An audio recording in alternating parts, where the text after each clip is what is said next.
Les habla el docente Manuel Congolini Sevilla, responsable del curso de Economía. En esta oportunidad vamos a ver lo referente a la economía como ciencia social. Para ello, comenzaremos viendo los aportes de algunos personajes a esta ciencia. El primero de ellos, Jenofonte. ¿Cuál es el aporte de Jenofonte a la economía? Se considera que él es el primero que usó la palabra economía, tal como aparece en su obra Oikonomos. Luego tenemos al filósofo Aristóteles, considerado padre del pensamiento económico antiguo. Basado en sus ideas es que aparece la palabra oikonomía y oikonomo. Oikonomía como la administración de las actividades de la casa o hacienda y oikonomo como el administrador de estas actividades. Asimismo, él divide a la economía en economía regia, economía provincial y economía política. Es así que él utiliza por primera vez esta última expresión, economía política, como la administración de la polis, es decir, de las grandes ciudades. Luego, llegamos al siglo XVII, 1615, con Antoine de Montchentrey, economista que usa por primera vez la expresión economía política. Él pertenece a la escuela mercantilista y sus ideas fueron difundidas por William Petty, autor de la obra Aritmética Política, que también se desarrolla en esta misma escuela económica, la escuela mercantilista.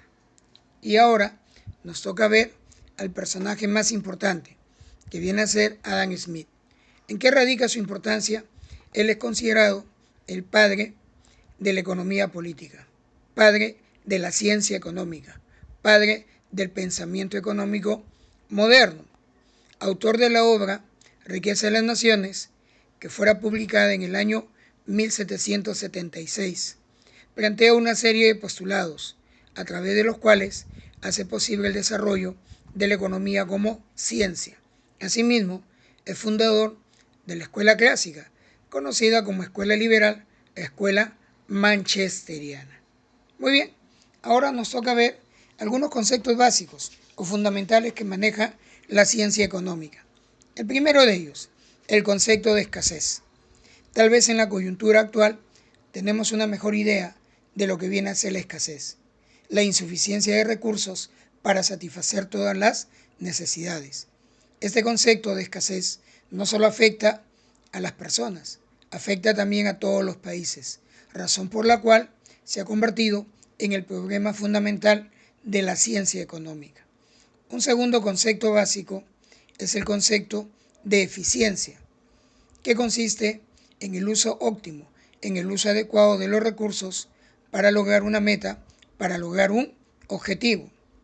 Si tu meta, si tu objetivo es lograr el ingreso a la universidad, entonces el tiempo es ese recurso que tú debes optimizar. Otro concepto básico o fundamental es el concepto de equidad, que no debemos confundir con igualdad. Equidad es el reparto justo de la riqueza en la sociedad. ¿Qué significa esto? El reparto de los recursos con el menor desequilibrio. Y ahora veamos el concepto de costo de oportunidad. ¿En qué consiste el costo de oportunidad? Pues muy bien, es el valor cuantificable de la alternativa o alternativas a las que nosotros renunciamos, aquellas que dejamos cuando elegimos una determinada opción. En otras palabras, es el valor económico de aquello a lo que se renuncia cuando se elige una opción. Tengamos presente que el costo de oportunidad se basa en la toma de decisiones. Ahora bien, ¿pero qué viene a ser la economía? ¿Cuál es el concepto que identifica a la ciencia económica? Muy bien, es la ciencia social en la cual se estudia las diferentes actividades que realiza el hombre buscando ¿qué cosa?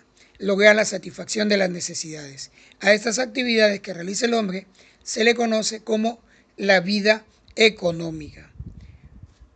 Luego vamos a ver lo que corresponde, el por qué la economía es considerada una ciencia. Esto se debe a que cumple con los 3 requisitos básicos que todo conocimiento presenta para alcanzar la categoría de ciencia.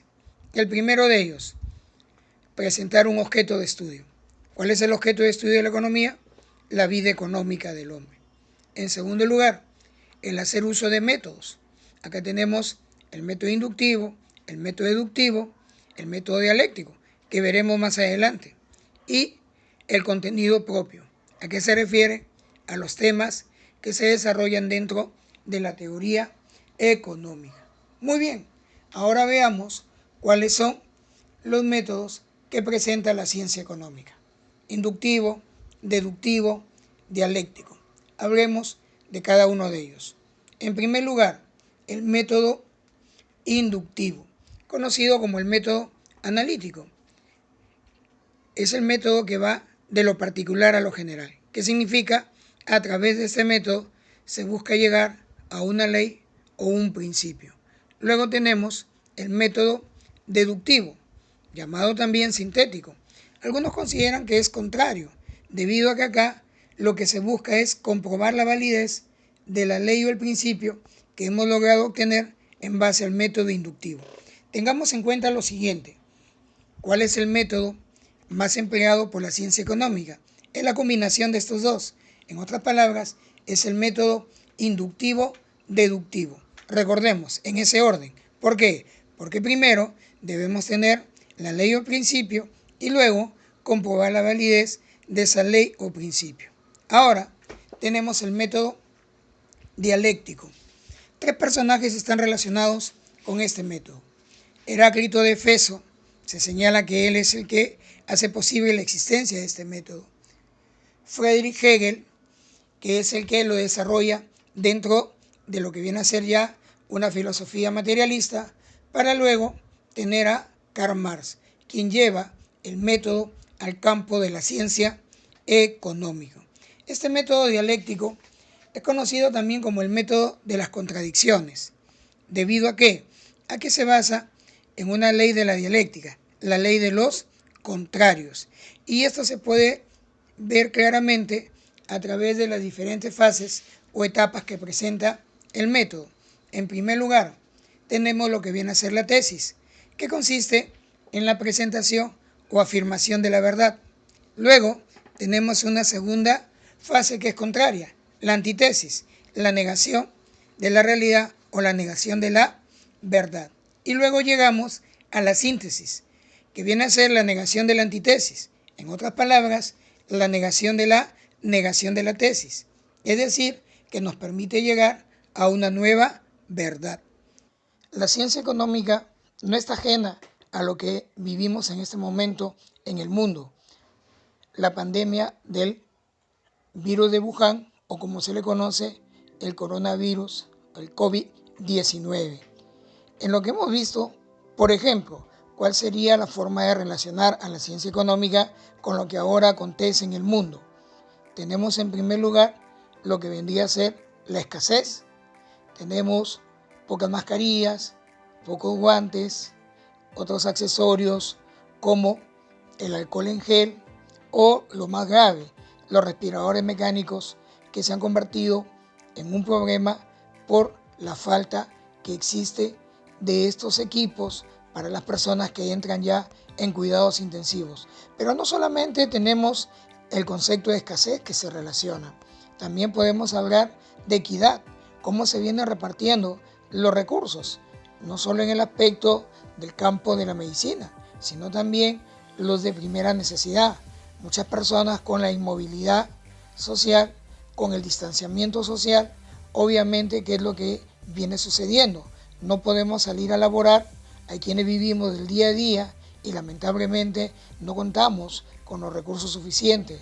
El gobierno está dando la ayuda de acuerdo a sus posibilidades, pero lamentablemente no está llegando a todos. No porque haya una mala política, sino simplemente porque ahora nos damos cuenta que tenemos una economía en el Perú que bordea un 70% de informalidad, lo cual agrava el problema que nosotros estamos viviendo. También podemos relacionarlo con lo que viene a ser el costo de oportunidad. ¿Salgo o me quedo en casa? Al tomar la decisión de quedarme en casa, no solo para cuidar mi salud, sino también la salud de los miembros de mi familia y de los miembros de la comunidad, el costo de oportunidad estaría representado por el valor económico de no estar en la calle, que en este caso la mejor opción es quedarnos en casa. Pero no solamente los conceptos básicos se relacionan o podemos relacionarlos con lo que vivimos actualmente, también en el caso de los métodos. Por ejemplo, en el caso del método deductivo, ¿cómo podemos relacionarlo con la pandemia que se vive ahora? Pues muy bien, lo que sucede en otros países, lo que sucede en el país, se ve reflejado también en nuestra región, en Lambayeque. Entonces, estaríamos viendo una comprobación de un conocimiento genérico. En otras palabras, estamos yendo de lo general a lo particular, que es lo que caracteriza al método deductivo. Entonces, jóvenes, simplemente tengamos presente lo siguiente: debemos quedarnos en casa, pero eso no significa que no vamos a hacer nada. Amancio Barona, en esta oportunidad, pensando siempre en el bienestar de la juventud estudiosa, no solo de nuestra institución, sino también de la comunidad tumaneña, de la región y, por qué no decirlo, del país, pone a su disposición videos interactivos. ¿Para qué? Para ir afianzando nuestros conocimientos, los cuales lógicamente complementaremos cuando regresemos ya a aulas. Esta primera presentación espero que haya cubierto sus expectativas. Y reitero, quedémonos en casa. Hasta la próxima, jóvenes.